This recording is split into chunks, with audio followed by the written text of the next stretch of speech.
हुई थी। पुलिस ने पांचों आरोपियों को मुठभेड़ के बाद पकड़ा है। क्या कुछ घटनाक्रम रहा और खुलासे में क्या कुछ चीजें निकल के सामने आई?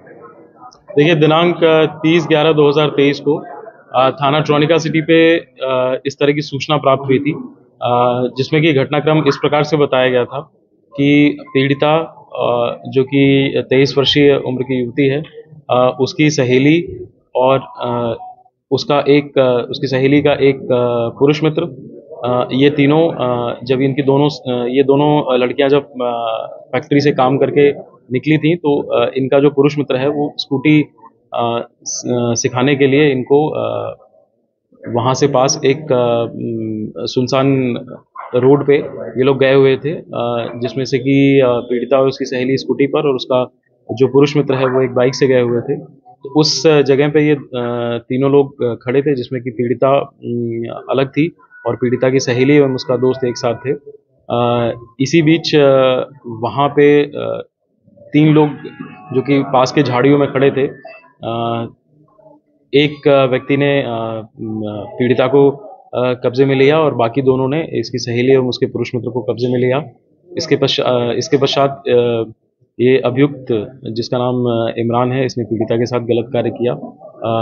उसके बाद अन्य दो अभियुक्तों ने, चांद तथा जुनैद ने, पीड़िता के साथ गलत कार्य किया। इसी बीच इन्होंने फ़ोन करके अपने दो अन्य दोस्तों, हर्ष उर्फ गोलू बंसल तथा सुल्तान को, जो कि ये सभी पांचों लोग खानपुर गांव, जो कि घटनास्थल से करीब 400 मीटर दूर है, वहां से बुला लिया था।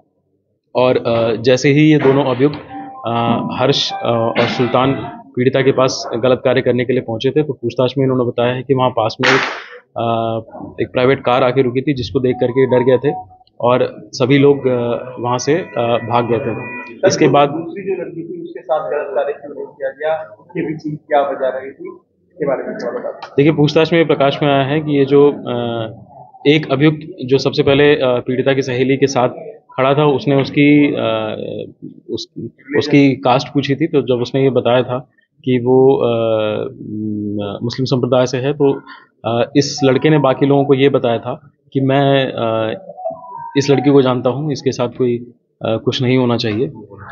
लेकिन अन्य जो अभियुक्त हैं उनको इन दोनों पीड़िता तथा उसकी सहेली के बारे में, उसके रिलीजन या उसके कास्ट के बारे में कोई जानकारी नहीं थी। तो पीड़िता ने जब 3 लोग बताए थे तो बाद में 5 कैसे हुए? देखिए, पीड़िता के साथ जो घटना करने वाले लोग हैं, जो गलत कार्य करने वाले लोग हैं, वो 3 हैं। उसके साथ साथ ये 2 लोग वहाँ पहुंचे थे। जैसे कि मैंने बताया कि पूछताछ में और सारी तथ्यों से प्रकाश में आया कि पास में एक कार आके खड़ी हुई थी, जिसको देख करके डर गए थे और सभी पांचों लोग फिर वहां से भाग गए थे। क्या कुछ अभियुक्त है उसको पता था कि जो दूसरी लड़की है वो हिंदू है और इसी वजह से उसको टारगेट किया गया था, तो ये कहना गलत नहीं होगा? नहीं, उसको ये पता था कि जो उसकी सहेली है वो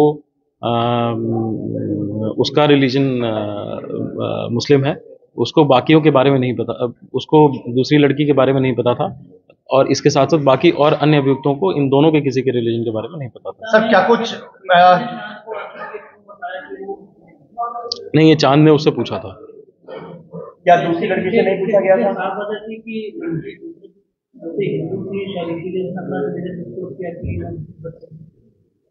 देखिए, क्योंकि जैसा कि पूछताछ में भी प्रकाश में आया है कि चांद ने जब उससे पूछा था तब उसने ये बताया था। दूसरी लड़की के बारे में ना अभियुक्तों ने ना उसकी सहेली ने कुछ पूछा था या बताया था। तो क्या कुछ इनको उस घटना के समय कुछ डर दिखाया गया, इनका वीडियो बनाया गया, क्या कुछ जानकारी निकल के आई? कोई वीडियो भी इसमें बनाया गया और उनको परिवार को धमकी देने की कोशिश की, बदनाम करने? ये पूछताछ में प्रकाश में आया है कि इन्होंने ऐसा किया है कि उनको ये इस चीज़ का डर दिखा के कि हम तुम्हारे परिवार वालों को ऐसे बता देंगे कि तुम यहाँ सुनसान इलाके में हो।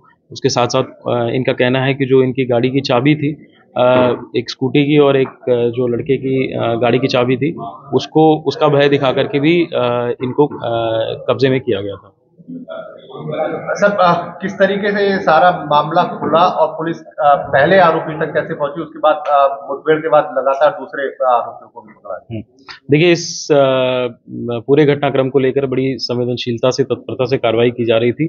ग्रामीण जोन एसओजी तथा थाना ट्रोनिका सिटी की पुलिस टीम इस पे काम करते हुए घटना स्थल के पास से ही एक सीसीटीवी फुटेज प्राप्त हुआ। पीड़िता तथा उसकी सहेली ने कुछ इन लोगों के हुलिया बताए थे। तो एक सीसीटीवी फुटेज में एक ब्लैक हुडी में, जैसा कि पीड़िता और उसकी सहेली द्वारा बताया गया था, एक व्यक्ति की वीडियो प्राप्त हुई। उसको जैसे ही पीड़िता एवं उसकी सहेली को दिखाया गया, इन्होंने तत्काल उसकी पुष्टि करी और पुष्टि करने के पश्चात ही इस अभियुक्त को ढूंढने का प्रयास किया जाने लगा। पिकेट इत्यादि लगाया गया था और 3 दिसंबर यानी कि कल दोपहर में इस अभियुक्त जुनैद को पुलिस मुठभेड़ के दौरान गिरफ्तार किया गया था। और इससे फिर जब पूछताछ हुई तो इसने अन्य 4 अभियुक्तों के नाम बताया। उन सभी अभियुक्तों के जो मोबाइल डिटेल हैं, जो कॉल डिटेल हैं और बीटीएस हैं, इन सभी से भी इस पूरे घटनाक्रम में उपस्थित होने की पुष्टि हुई है। सर, क्या गैंगरेप की घटना को रैंडमली अंजाम दिया गया है या कोई पीछे प्लानिंग थी? और ये जो ब्लैकमेलिंग की जा रही थी, क्या इससे ऐसे कोई तथ्य प्रकाश में नहीं आया है जिससे ऐसा लगता है कि पहले से ऐसे प्लान किया गया हो। ये वहाँ पे ये तीनों लोग पहुंचे हैं, ये पीड़िता और उसकी सहेली, उसका दोस्त, और वहीं पास में झाड़ियों के पास में ये 3 लोग उपस्थित थे और उसके बाद इस तरह का घटना हुआ।